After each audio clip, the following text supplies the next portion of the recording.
विधानसभा अध्यक्ष राहुल नार्वेकर यांच्या नावे फसवणुकीचा प्रयत्न करण्यात आला। 2 इसमांविरोधात मरीन ड्राईव्ह पोलीस ठाण्यामध्ये गुन्हा दाखल करण्यात आलाय। आमदारांची परदेशवारी करणाऱ्या कंपनीकडे तोतया लोकांनी पैसे मागितले। टूर्स अँड ट्रॅव्हल्स कंपनीकडे अध्यक्षांच्या नावे पैसे मागितले।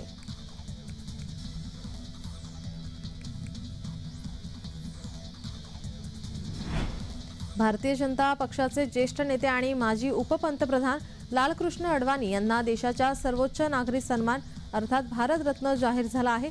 खुद्द पंतप्रधान नरेंद्र मोदी यांनी याबाबत समाज माध्यमावर ही माहिती दिली आहे। तसेच लालकृष्ण अडवाणी यांना फोन करून अभिनंदन केले। 1980 मध्ये भारतीय जनता पक्षाच्या स्थापनेपासून सर्वात जास्त काळ पक्षाचे अध्यक्ष राहिलेले लालकृष्ण अडवाणी हे एकमेव नेते आहेत।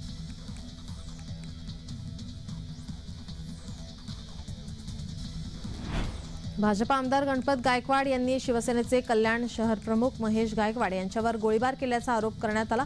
या गोळीबारात महेश गायकवाड आणि राहुल पाटील गंभीर जखमी झालेत। त्यांना तातडीने उपचारासाठी ठाण्यातील खासगी रुग्णालयात दाखल करण्यात आले।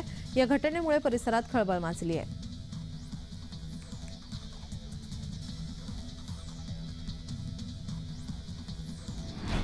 कल्याणच्या संपूर्ण प्रकरणाची उच्चस्तरीय चौकशी करा, गृहमंत्री देवेंद्र फडणवीस यांनी आदेश दिलेत।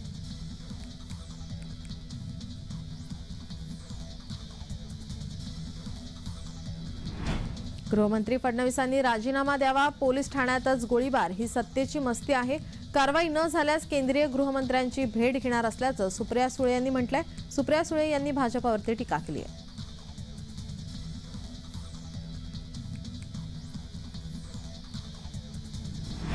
महाराष्ट्रात माफिया आणि गुंडांचं राज्य सुरू आहे। गुंडगिरी आणि झुंडशाही करून राज्य आणलं जात आहे। कल्याण उल्हासनगर येथील गोळीबार प्रकरणी संजय राऊत यांनी हल्लाबोल केलाय।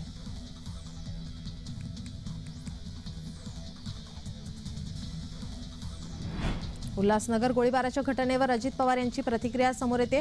सगळ्यांना नियम आणि कायदे हे सारखेच असतात। कुणाच्याबद्दल आपली काही तक्रार असेल तर आपण ती पोलीस स्टेशनला देतो। संबंधित घटनेबद्दल देखील आपण माहिती घेणार आहोत। याबाबत आपण गृहमंत्री देवेंद्र फडणवीस यांच्याशी बोलणार असल्याचं अजित पवार यांनी म्हटलंय।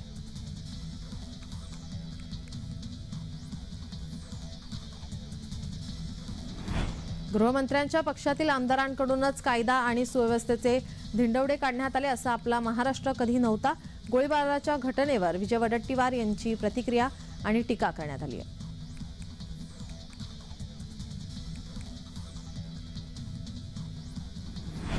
गोळीबार प्रकरणानंतर भाजप आमदार निरंजन डावखरे कळवा पोलीस ठाण्यामध्ये दाखल झाले। यावेळी निरंजन डावखरे यांनी पोलिसांबरोबर चर्चा केली आहे।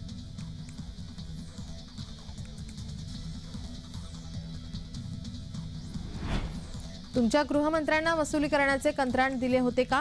नितेश राणे यांनी सुप्रिया सुळे यांना प्रत्युत्तर दिले। तर तुमच्या काळात पोलीस वर्षावर जाऊन हप्ते द्यायचे असं म्हणत नितेश राणे यांनी संजय राऊतांवर पलटवार केला आहे।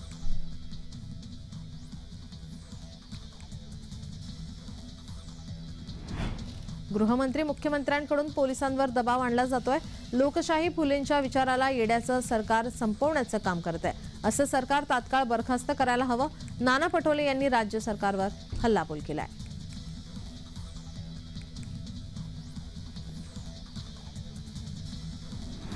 मराठा आरक्षणाच्या अधिसूचनेनंतर पहिल्यांदाच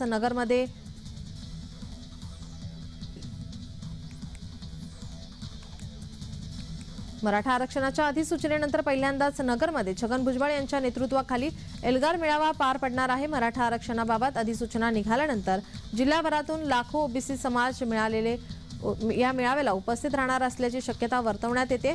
मराठा आरक्षणाच्या अधिसूचनेनंतर पहिल्यांदाच हा मेळावा असल्याने छगन भुजबळ हे आता काय बोलणार याकडे सर्वांचं लक्ष लागलंय।